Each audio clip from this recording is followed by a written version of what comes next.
eu jamais serei o mesmo.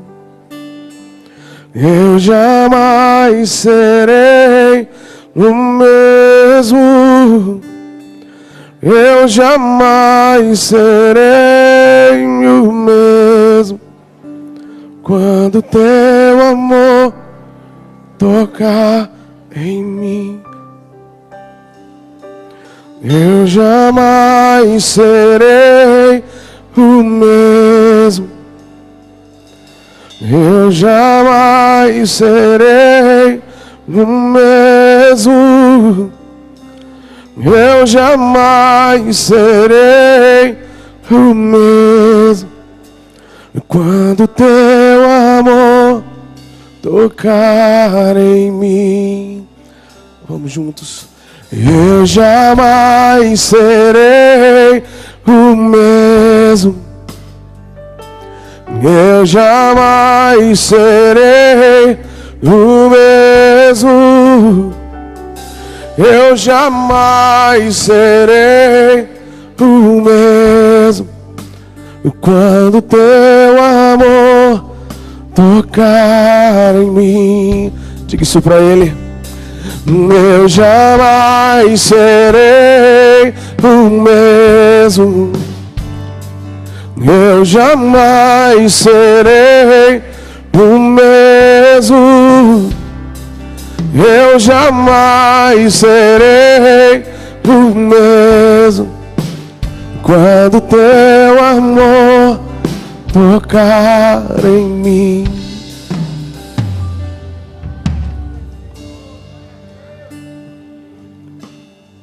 Essa é a nossa oração, Senhor. Se o Senhor tocar nos nossos olhos, nós vamos ver a tua face, nós vamos ver a tua glória, Senhor. Se o Senhor tocar os nossos lábios, nós seremos purificados. Se o Senhor tocar os nossos pés vão correr para ti, Senhor. Ó Deus, se o Senhor tocar o nosso coração vai ser totalmente teu, Senhor. Totalmente teu. Obrigado pela tua presença, obrigado pelo teu amor. Obrigado porque o Senhor está aqui. Obrigado pelo teu Espírito. Obrigado, Jesus. Obrigado. Obrigado, obrigado, obrigado. Obrigado por tudo que o Senhor tem feito. Obrigado por tudo que o Senhor está fazendo. E obrigado por tudo que o Senhor vai fazer. Obrigado, Senhor, pelas nossas lutas. Obrigado, Senhor, pelas nossas muitas aflições. Obrigado, Senhor, pelos desertos que passamos. Obrigado, Senhor, porque tudo isso nos leva para mais perto de ti, Senhor. Nos deixa junto a ti, junto a ti. É o que queremos, Senhor. Estar junto ao Senhor, com o Senhor, com o Senhor. Nós oramos, Pai, em nome de Jesus. Amém, amém. Glória a Deus. Pode se assentar, querido, se você quiser.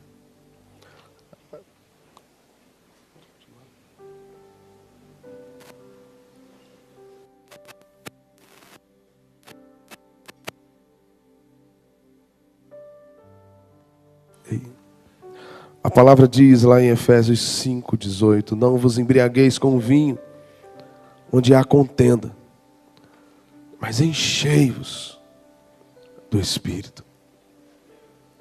Enchei-vos do Espírito. Sabe, essa noite eu perdi o sono, eram umas 4 horas da manhã. E isso é horrível quando acontece. E a gente fica virando de um lado para o outro, e a gente quer continuar dormindo, e a gente busca todas as técnicas para poder voltar a dormir e não consegue. E eu comecei a orar e falei: Senhor, eu tenho que ir para BH hoje, eu preciso dormir, eu não posso, está muito cedo. Mas aí não deu mais, aí eu fui para a sala e comecei a ler a Bíblia, e comecei a ler esse texto. Comecei a orar, lia, orava, lia. E Daqui a pouco começou a amanhecer.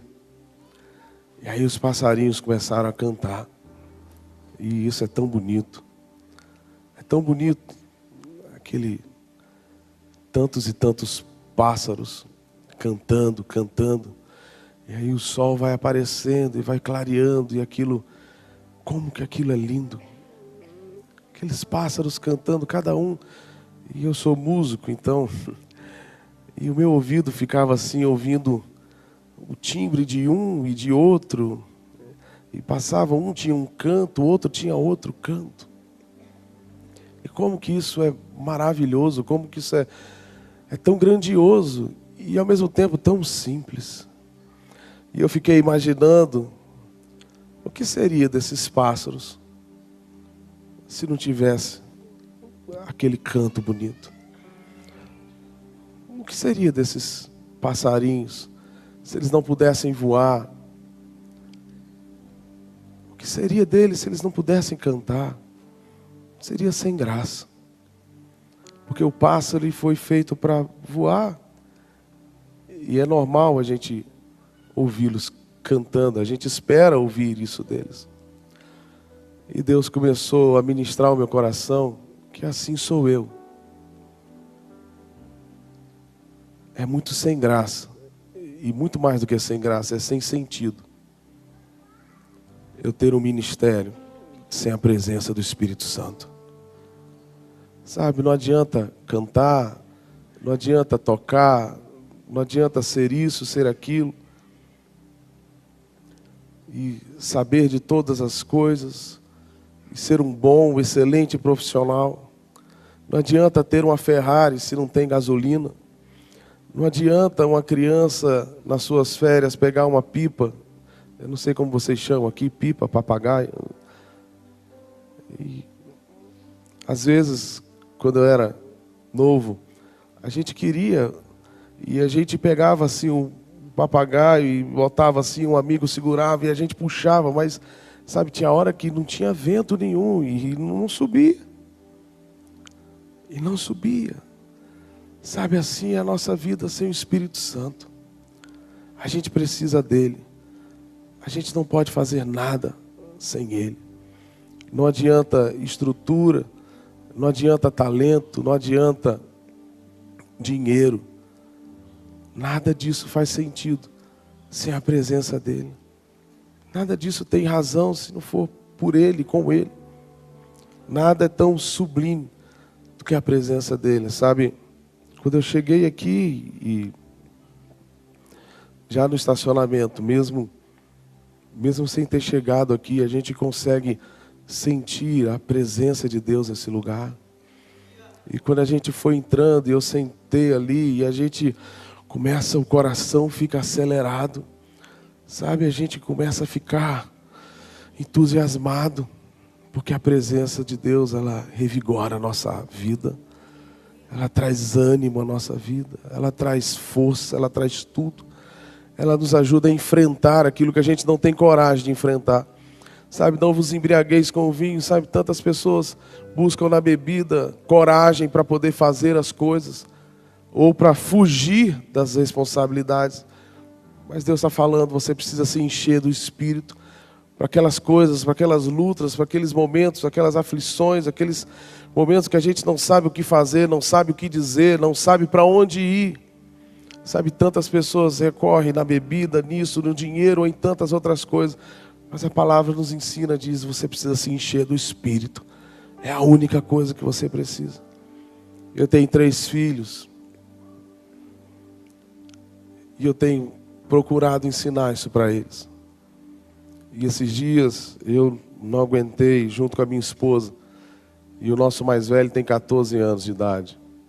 E está naquele momento que vocês conhecem. Eu já tive os meus 14 anos. E a gente começou a falar para ele da importância de viver Deus, de andar com Deus, de ser cheio do Espírito. E simplesmente a gente sentado, a gente começou a chorar na frente dele. Porque a gente falou para ele, olha, tudo que a gente tem não se compara. Não se compara a andar com Deus, a viver com Deus, a ter o Senhor, a sentir isso que eu acabei de falar, que senti quando entrei aqui, que vocês também estavam sentindo, estavam vivendo.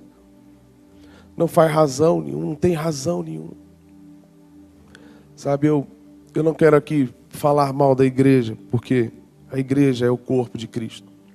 Só Ele poderia nos amar a esse ponto de morrer por nós, sendo a gente tão cheio de pecado, e cheio de coisas erradas, e cheio de coisas que precisam ser consertadas.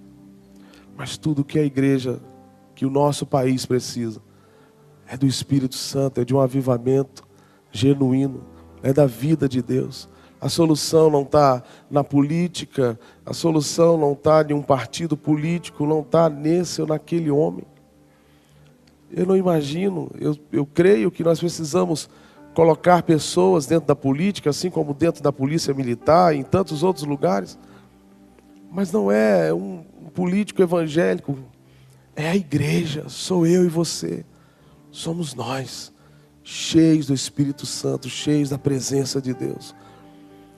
Porque o dia que isso acontecer, as nossas casas vão ser transformadas, as nossas vidas vão ser transformadas a tal ponto que nós vamos começar a contagiar os nossos vizinhos, e a gente vai começar a contagiar o bairro, e as igrejas vão ficar pequenas, e as pessoas elas não vão querer mais ir para um jogo de futebol dia de domingo, porque não tem graça ver futebol. Elas vão querer estar na casa de Deus. Elas vão procurar a presença de Deus, porque tem um fogo de Deus naquele lugar. Tudo que eu preciso, tudo que você precisa é disso. E assim o nosso país vai ser transformado. Hoje eu estava indo para o aeroporto. E aí eu passo de um lugar e é tanta coisa errada. E você começa a olhar e você fala, meu Deus, o ônibus deveria andar aqui, mas ele anda ali, e eles passam, eles não querem saber, não tem lei, ou melhor, tem até lei, mas não adianta, porque pode multar, porque sempre vai ter um jeitinho para poder ir lá. Nós estamos, o Brasil é isso. E a gente fica desanimado, por quem que vai trazer a solução para isso? Como que isso vai resolver? E aí a gente olha, é mendigo na rua, a gente é criança na rua, a gente olha para o lado, tem uma beleza maravilhosa, e do outro lado aquela comunidade, aquela favela e tantas coisas para fazer, meu Deus, onde isso vai parar? Quem que vai dar jeito nisso tudo? Só Deus, só o Espírito Santo. É minha responsabilidade, é sua responsabilidade. Isso só pode acontecer se a gente cumprir, se a gente aceitar esse desafio, essa ordenança do Senhor, se encher do Espírito Santo. Começar a transformar a nossa casa, começar a transformar o lugar onde a gente vive. Nós não podemos ficar esperando o outro, o governo, isso e aquilo. Não, a responsabilidade é minha, é sua.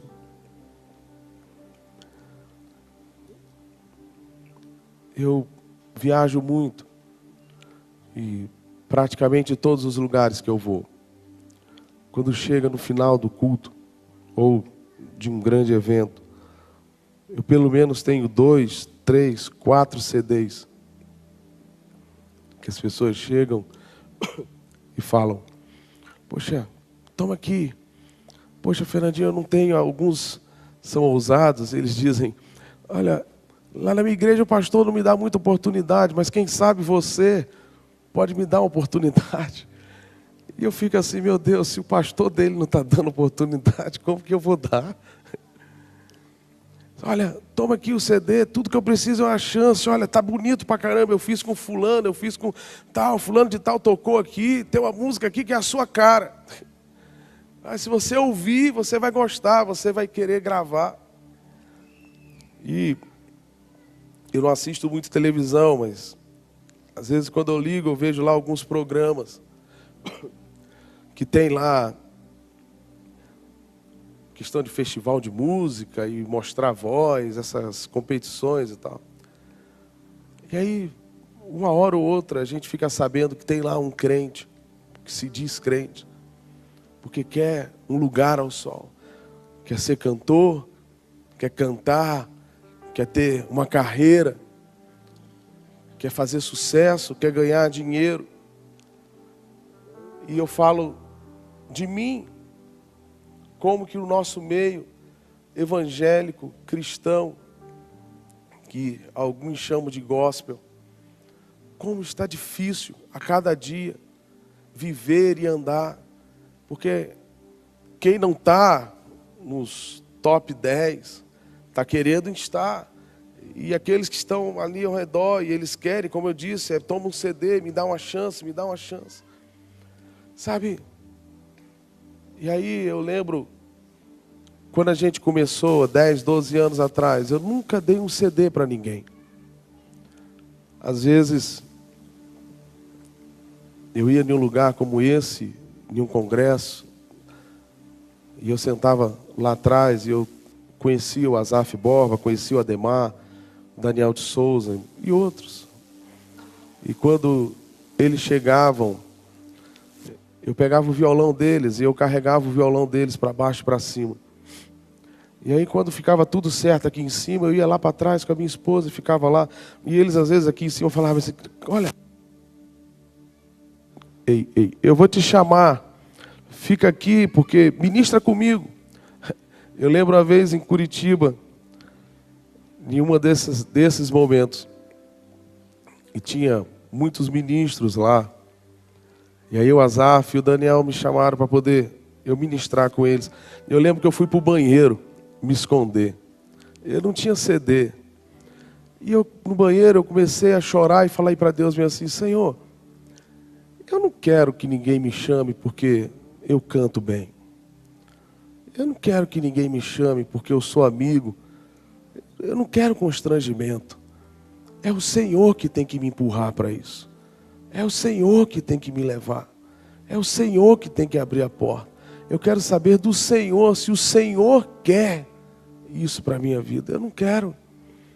E aí, nesse dia, eu fui, e eles falaram, olha, vem, fica assim na frente e tal. E eu fiquei lá no meio do povo, lá meio escondido. E chegou um momento que um deles foi e falou, Fernandinho, você está por aí e tal, vem aqui em cima e tal. E aí eu subi, foi um mover de Deus. E eu comecei a entender que realmente Deus tinha alguma coisa para a minha vida nisso. Sabe, eu não sei quantos músicos tem aqui, mas se não tiver nenhum músico, com certeza você conhece alguém. Então, se você não é, passe isso para ele. Ministre isso na vida dele. É Deus que levanta. Um dia Deus achou Davi. E se ele tiver que te achar, ele vai te achar também. Você não precisa dar ajudinha disso, nem dali, nem disso, nem aquilo. Eu vejo tantas pessoas saindo de uma igreja para outra porque elas querem uma oportunidade. Elas buscam uma oportunidade, elas precisam. Eu estou saindo de lá porque o ministro de louvor lá, ele não dá, cara, ele é complicado, é embaçado. E não dá, ele não me dá oportunidade, é só ele. Sabe, se Deus quiser, se for plano do Senhor, Ele vai fazer, Ele vai levantar. Assim como fez com tantos e tantos outros. Eu era um garoto que gostava de música, gostava de tocar bateria. Era isso que eu sabia fazer. E eu ficava às vezes 7 horas em cima de uma bateria, tocando. Porque eu tinha um sonho. Eu olhava para o Led Zeppelin, eu olhava para essas bandas. E talvez alguns não conheçam aqui. Mas eu falava, um dia eu quero ter uma carreira. Um dia eu quero ter uma banda, um dia eu quero ser bem famoso, eu quero ter muito dinheiro e eu quero tocar muito.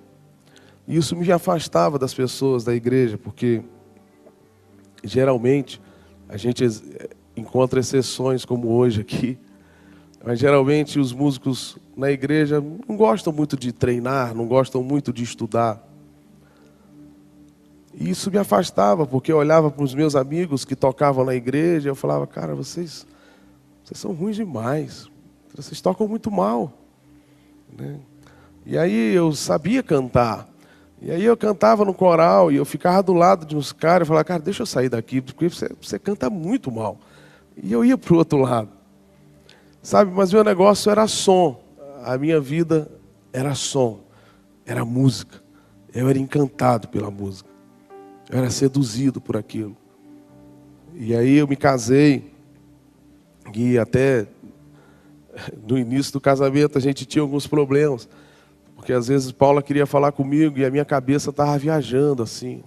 Eu nunca fumei maconha. Mas eu viajava muito nos acordes assim. Eu ficava viajando na música. Eu ouvia um som. E eu ficava assim, nossa, isso assim parece. E aí sempre ela falava assim, você está aqui? Ou você está em outro lugar? Ou você está nas suas melodias? Eu falei, não, pode falar, pode falar. Teve um dia que a gente tinha uma loja. E então eu chegava dos pagamentos que eu ia fazer. E você sabe, quando a gente chega, quando a gente acaba de fazer pagamento, muito estressado. E aí eu chegava na loja e ela estava ouvindo louvores, né? Ela ouvia Zaf, Daniel Souza, Demar de Campos. Ela ficava ouvindo ali, Koinonia, aquelas coisas. E aí eu chegava assim, eu falava, amor, pelo amor de Deus, coloque uma música que preste. Coloque uma coisa que entre dentro da gente, levante a gente. Porque isso eles ficam assim repetindo, Jesus, Jesus, Jesus. Eu sei que Jesus é bom, mas, sabe, coloque assim um som para a gente curtir, porque eu estou estressado. Bom, em um desses dias, ela virou para mim e falou assim, amor, tem um congresso que eu queria que você fosse comigo. Eu falei, mas o que é? Ela falou, olha, ela muito esperta, falou, o Abraão Laboriel vai estar lá. O Laboriel é um grande baixista. E eu gostava dessas coisas. E também o Justo Almário também vai estar, um grande saxofonista.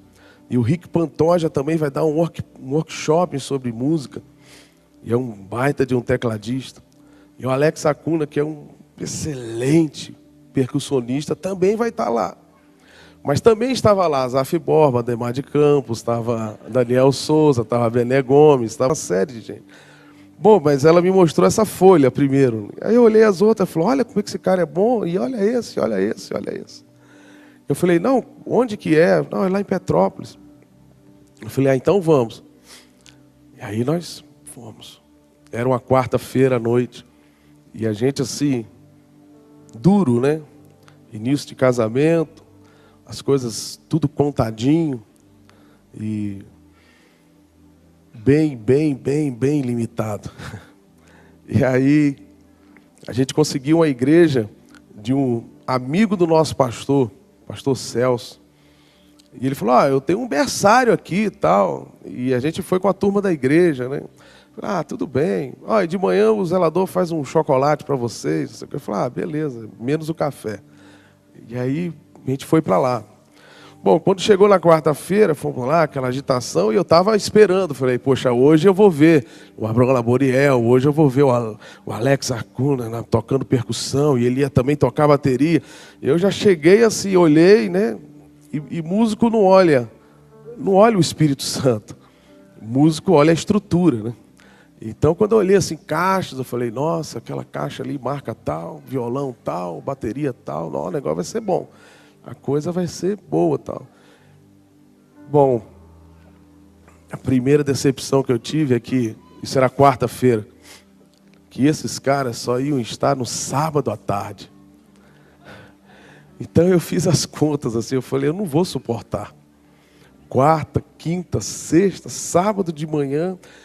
E aí eu comecei a ficar desesperado, eu falei, não, vamos descer, que é uma serra. Eu falei, vamos descer, vamos embora. Eu falei, você é louca, eu vou ficar aqui vendo esses caras, é só sábado. Não gosto muito. Mas ela falou, não, amor, vamos ficar, fica só hoje, está tarde. A gente vai embora, amanhã a gente vai embora. E aí eu fiquei.